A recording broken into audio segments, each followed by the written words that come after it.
man, I guess I was proven even more right than I would have ever imagined, because apparently, Soros-backed Manhattan District Attorney Alvin Bragg is actually indicting my father. So let's be clear, folks. This is like communist level shit. This is stuff that would make Mao, Stalin, Pol Pot, it would make them blush.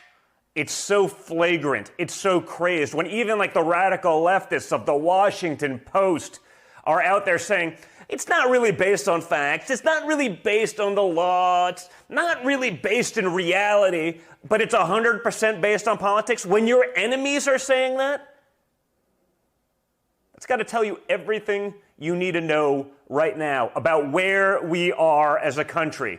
You see what's going on this weekend and the apologies for the trans shooter. You saw the press secretary, maybe. I know I tweeted about it earlier, saying, we're really concerned about the trans community. Yeah, because it's them, right? It's them. So apparently, this corrupt leftist DA is indicting my father on claims that even the federal government that spent 6 years trying to put him in jail, even they didn't want to touch it, and yet they go forward. So let's be very clear, because there were a couple Republicans, people who have proven themselves to be rhinos while, trying to wear the MAGA cap. Let's be clear, for those people who said, it's not real, Trump's making it up, it's not a real issue for us. If you don't think that the weaponization of the entire federal government against their political enemies, against the voters, half of the country, approximately, as we've seen, if you don't think that's a problem, you don't even belong in any position in government, let alone president. I get you can have your sound bites and you can do your nonsense and pretend you're doing great and hire your influencers, but if you don't think that's an issue, guess what?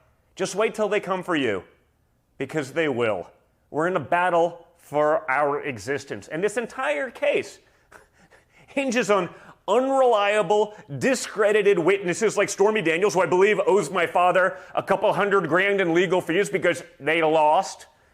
It hinged on disgraced, jailed, disbarred clown lawyer Michael Cohen, along with a really shaky and murky legal theory surrounding campaign finance law. Again, that the people who actually look at campaign finance law, like the feds, they didn't even look at it.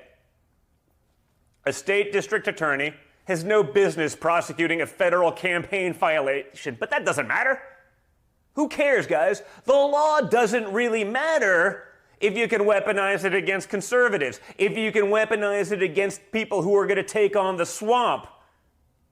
Notice they don't do this to the Biden administration or to the Biden family or to the Clintons or to any one of the corrupt Democrats out there that have made millions and probably billions, where there's smoke like you wouldn't believe. It's not even a story. That's Russian disinformation, as backed up by mainstream media, by big tech, by people from the intelligence community who know. When they lie to you, when they lie to your face, there's no consequence, there's no nothing. Now, if it was the other way and you talk about the Biden administration, oh, you can't possibly do that. No. It's only Trump. So this is weaponized justice at its absolute worst.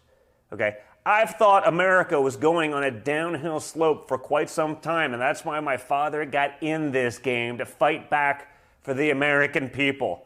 When I see this, and when I see the weak-kneed Republican response of, it's not really an issue, yeah, because it's not on you yet, but it will be. They've made that very clear.